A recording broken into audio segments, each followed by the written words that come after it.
Eric Rickstad is one of those writers who has broken through the barriers to commercial success with a string of well-reviewed and successful novels in the psychological thriller genre. His novels are set in Vermont, and he lives in Arlington. His latest book, I'm Not Who You Think I Am, was recently released to much critical acclaim. It's the story of a young man trying to make sense of the death of his father several years ago, with many plot twists thrown in. He recently had a book signing event at the North Shore Bookstore in Manchester, after which we caught up with him on Zoom, where he discusses his book, the craft of writing, and how to get your book published, if there's one waiting to be written. Anyway, I guess I thought I'd start with the obvious question of what gave you the idea for the story or the plot for I Am Not Who You Think I Am. I just wondered if it grew out of some kind of something that you had heard about, or was it just a purely creative inspiration? Well, there were a couple things that happened earlier on in my childhood that were sort of an inspiration for this. One was I had a friend who experienced something similar to what Waylon experiences early on when he believes he's may have seen his father attempts to end his life. And that had always made me think about writing a story or a novel about a youth who was traumatized but didn't get help, and what that can mean for a younger person to experience something very traumatic and then have sort of the behavior around that with the adults not addressing it, not helping them deal with it. So I always knew I wanted to write something about a young boy who experiences something traumatic that sets off a whole bunch of events that are somewhat out of his control in the adult world. And then as well, when I was a kid, we lived across an estate somewhat similar to this one. In the novel, there's a huge estate in the novel with mansions and this Gothic setting and mystery going on with what's going on with this wealthiest family in town and how far reaching are their tentacles into the town itself. And we had an estate similar to this, at least in geography and setting, not so much the people, but one night a barn burned down to the ground. And my sisters and I went out in our pajamas and watched this barn burn to the ground. And it was very dramatic because it's just the black sky and the orange flames and the heat and the smoke. And there was nothing they could do, and it burned to the ground. And I always wanted to base something on that estate or on a fictionalized estate that was dramatic like that, this huge structure burning down to the ground. But a hay barn's not that exciting. So I changed it to a mansion with people inside on a night of, change it to a town's, infamous night of the Inferno, as I call it in the novel, where there are people trapped inside, and it's sort of the town's infamous night of murder and madness when this mansion burns down. So I had, a traumatic event happening to this young boy, knowing that somehow it's going to lead to this town's infamous night of murder and madness when the mansion burns. Interesting. And I had to write the rest in between, which is where the fun and the challenge lie. Yeah. And I want to talk to you about that in a minute, but I was just thinking, perhaps I should ask you, how did you get started in writing and being an author? And what was your first book? And was there anything in particular that led you to writing mystery thrillers?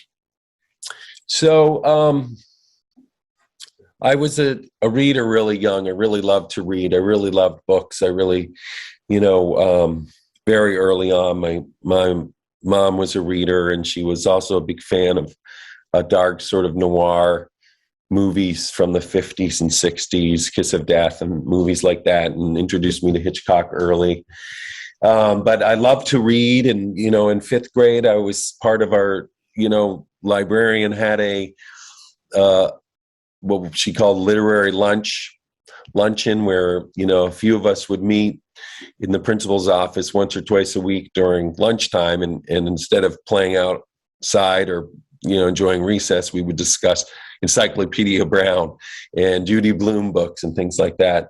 And in reading, I always, when I would get done a story or a novel, I would think, how did that writer do that? How did they put me in such a place, in such a different world, or such a different emotional place or mental place where I'm full of joy at the end, or I'm scared, or, holding my breath. And I just found it very magical. I always wanted to do it. So, from early on, I started writing stories, and as early as third or fourth grade. And by the time I was at UVM, I was, writing all kinds of short stories and started to get some published. And one of the short stories turned out to be my first novel. I was writing what I thought was just going to be another story. And before too long, I had 40 or 50 pages of just a couple scenes, and thought, this is going to be, a novel. And I didn't tell anyone for the first year or two that I was working on a novel. Even when I went to UVA for my MFA, I didn't tell anyone, because I didn't want to jinx myself. I felt sort of like, well, who isn't writing a novel, right? Oh, what are you doing? Oh, I'm writing a novel. Oh, good for you. Good luck with that. And that turned out to be Reap, which was my first novel, published by Viking Penguin. And that's about a young boy who lives in the Northeast Kingdom, and he's gets involved in a small-time marijuana ring. And it's dark and literary and suspenseful. And I never set out to write necessarily crime novels or mystery novels. But that first novel was one that had those elements. It had the elements of suspense and mystery, and this idea that someone is in way over their head, and there's this great tension as to what's going to happen. And then my subsequent novels were a little more crime or mystery, but still very character driven and very much set with a very concrete atmosphere of being set in Vermont and having settings sort of be the character. And, and that's sort of how it went. Well, that's interesting. I guess is there a way you go about building book plots? I mean, is there? I hate to use the word formula, because I'm sure it's not like that at all. But I suppose I find myself wondering: do you sort of roadmap the entire story so that before you even start writing, you kind of know how it's going to end? Or is it a case where you start writing and the story kind of makes itself up as you write along? Right. For me, it's the latter. It's the second part. A lot of writers will sit down and outline a novel completely before they even begin it. And I've attempted that, but it to me, the few times I've tried that, the novel ends up wanting to be its own novel anyway. As soon as I start, trying to stick to, a preconceived idea, it's never worked out.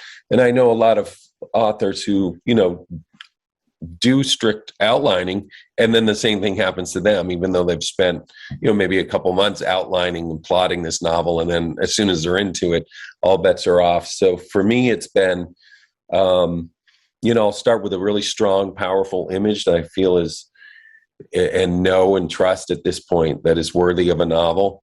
And then as I'm writing, it's sort of almost like I'm sort of just following the characters along and witnessing them.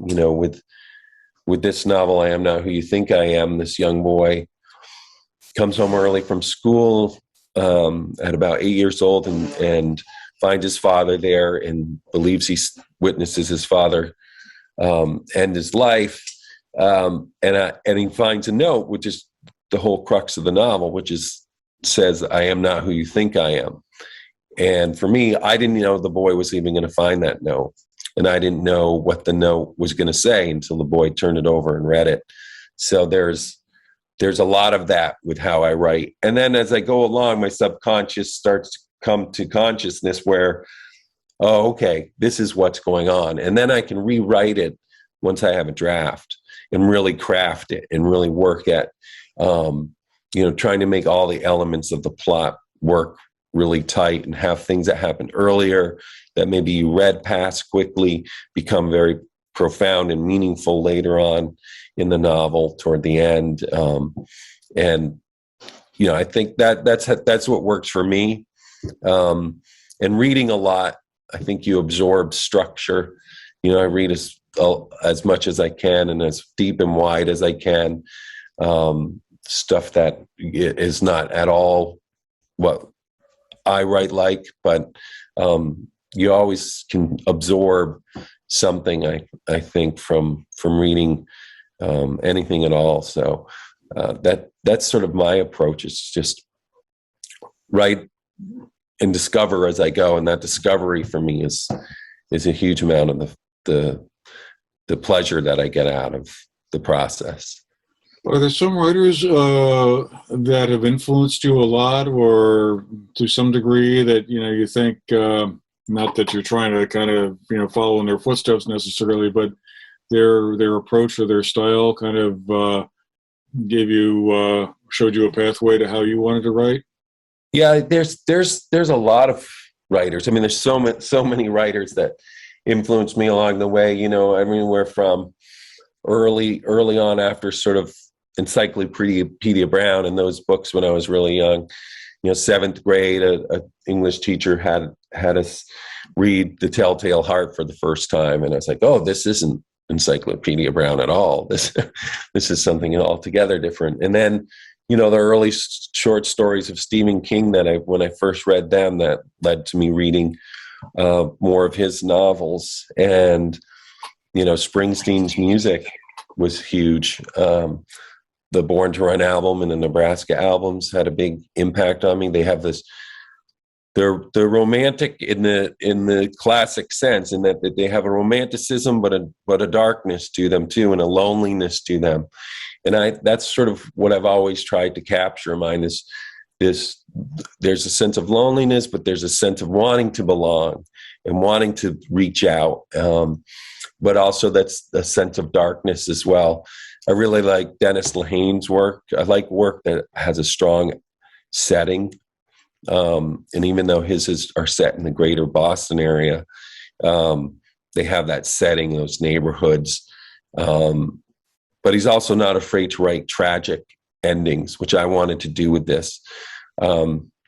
We throw around the words dark and twisted a lot, for lack of better words sometimes, but really his book, like Mystic River was, a tragedy. And I wanted to write something along those lines and not really flinch. And I love Annie Proulx, her book Postcards, which is set partly in Vermont, really inspired me when I first read it. There's so many, Cormac McCarthy, and there's so many great writers that have influenced me. Tanya French. And today or tomorrow I might pick up an author I've never read and suddenly be inspired in a whole new way. What's the process of getting published like these days? I mean, I'm sure the days of getting an agent to drop off a manuscript at a publisher, probably, I suppose that's still out there. But I guess there's also a much wider opportunity for folks to get published via a more independent route, or an indie route, as I guess it's called. And I guess I just wondered, how do you go about getting your work published, and kind of what is your sense of how, let's say, a first-time writer might go about that process, who has never been published before and no one's ever heard of? I mean, they're just going to go, well, good luck, kid. But right. Well, there's, all of us start there, for sure. Start with knowing who we are and having written our stories that no one's really read except maybe ourselves and our friends or some teachers or whatever. There are far, far more opportunities now to reach readers, which is what we all want to do. As far as indie publishing or, publishing on your own.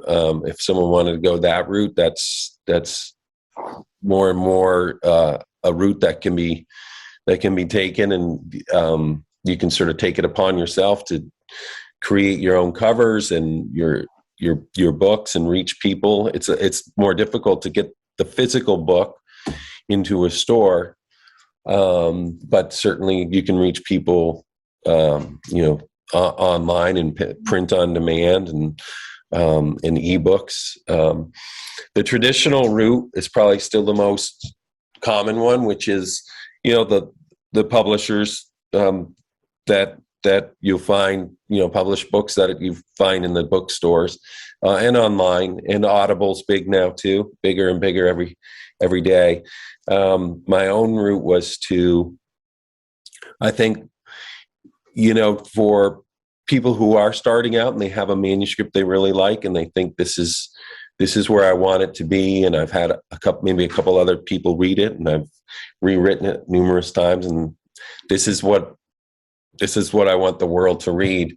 To find an agent, the best way that I've found is to look in the acknowledgments page of books that you really like and that are most similar to yours, that are comparable to yours. And often in those acknowledgments or with a quick, search online, you can find out who that writer's agent is. So if you're writing, speculative sci-fi, dystopian novel, and you have half a dozen writers whose books are similar to yours that inspired you, you can find in the acknowledgments page or through a search, oh, this is who represents them. Then you can find that agent online and see how they want to receive, and if they are receiving any submissions at the time, and look at their guidelines and reach out to them. Some will say, send an email, and if I like the email, I might ask for some pages, or they might ask for 25 pages up front, whatever their sort of protocol is, and then write a short, succinct cover letter or email to that agent, trying not to get too in depth actually in describing the novel. I think is a common mistake a lot of first writers do. You want to describe the whole novel and not leave anything out that might entice an agent to read it. But you really want to let the manuscript or those first few pages of the manuscript do that for you. So as succinctly as you can, say, this is a novel about XYZ, and here's a couple titles that are very, that have a lot in common, and or the writer you represent, his book or her book X is a lot like this. That's why I've reached out to you, because I know you handle these types of books. So doing your research and your homework, and then after that, hoping, you can find an agent that will represent your work to publishers. There's sort of the middle person between you and the publishing world, and will handle all the negotiations and all the communication with the publisher for you, and try to find a good home for your work and the best fit. I wanted to go back to a question I meant to ask you earlier, and that is, it sounded like a lot of the craft of writing is in the rewriting and the editing that you yourself would do before it goes off to an agent or a publisher. Is that the case, that basically you'll start off and write a draft of the story, maybe 200-300 pages, whatever it might be, and then you go back and retweak it or rework it, and that's how the story really builds itself? Yeah, that's for me, and I think for most writers who are published, we work really hard and closely with our manuscripts before we even pass them along to someone to read in a manuscript form. I'll rewrite certain passages literally dozens of times, scores of times, 20, 40, 50 times to get it just where I want it. I'll reread a manuscript just to address the dialogue. And then I'll reread it again to address, setting, and trying to get as much of the setting as they can in there without overwriting. A lot of the editing is taking stuff out to, really let the story sort of shine without letting, the prose and trying to be overly descriptive get in the way. And I'll rewrite, dozens of times, before passing it along. My own experience has been that writing dialogue is very difficult, the hardest part of a story. That may not be a problem you've had, but I guess I just wondered if you thought there was any sort of different way you approach writing dialogue and how much dialogue there should be in a story. Some books I've read seem to be almost 75% or 80% of just dialogue back and forth. Is there any sort of approach you take to that, or again, it's just a matter of, hey, the story unfolds and you re-edit and you rewrite and eventually come up with something you're happy with? For me, it's that balance of, the story will really dictate to me what needs to be said in a certain scene and what that scene's about and what needs to be accomplished. But for myself, the writing of dialogue for one reason or another has usually come pretty naturally.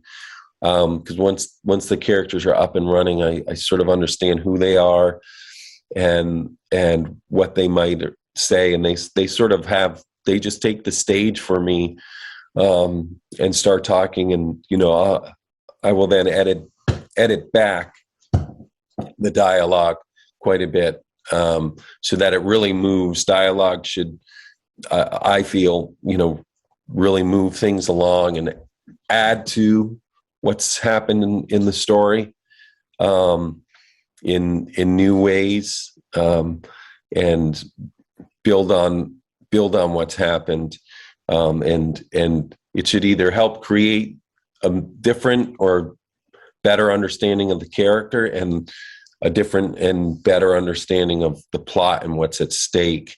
But it also should have the feeling of it being a very natural way of speaking and conversation. And that, I think, is what can be hardest for especially writers first writing some of their first stories or novel. Can be a challenge of, how do I make this feel natural? This back and forth. And I always try to keep the dialogue propelling things forward rather than getting stuck in a back and forth conversation that you'd have in real life where you repeat yourself and, you answer yes or no to questions, so there's artifice there too of really trying to propel the dialogue along in a way that often conversations in real life don't happen. There's in real life is a lot of back and forth and redundancy in how we converse, and try to edit that out if I fall into that trap. Interesting. I was wondering, do you anticipate writing a book that might in some way or another deal with the current COVID pandemic or have that as a part of the story? It just struck me that the last year and a half, we're kind of getting on closer to more than like a year and 2/3. It's such an overwhelming experience for so many people that it would be great fruit for stories about how people contended with that, particularly as you mentioned earlier, the sort of the dark and lonely side of things. That certainly would have fed into that, I would think. I just wondered, is that in the back of your mind, have you thought, when I finish these other projects, it would be a great thing to kind of write something where somebody's struggling with what we've been experiencing over the last year and a half. Yeah, it hasn't been on my mind, maybe because it's too fresh, and I'm always somewhat wary of topical things that are too topical or too in the moment, because they can be hard to tackle and do well, for sure, like any subject can, but they can feel dated quickly. They can feel, they're so topical, they can feel dated, or they can feel a little opportunistic or contrived. There's plenty of people that can do it really well, and there will be great novels, I'm sure, that borrow from the times we're in now. But I don't have anything working on any level right now where I really want to take it on. Yeah, well, like you said, I'd love to read some good novels. I'm sure there will be great novels. I'm sure there will be, as well as some great books just about it all and kind of explaining what this was all about. I guess I was also curious. It seems like you base a lot of your stories in Vermont. What do you find interesting about Vermont that makes that as a kind of a good way to frame up stories? I think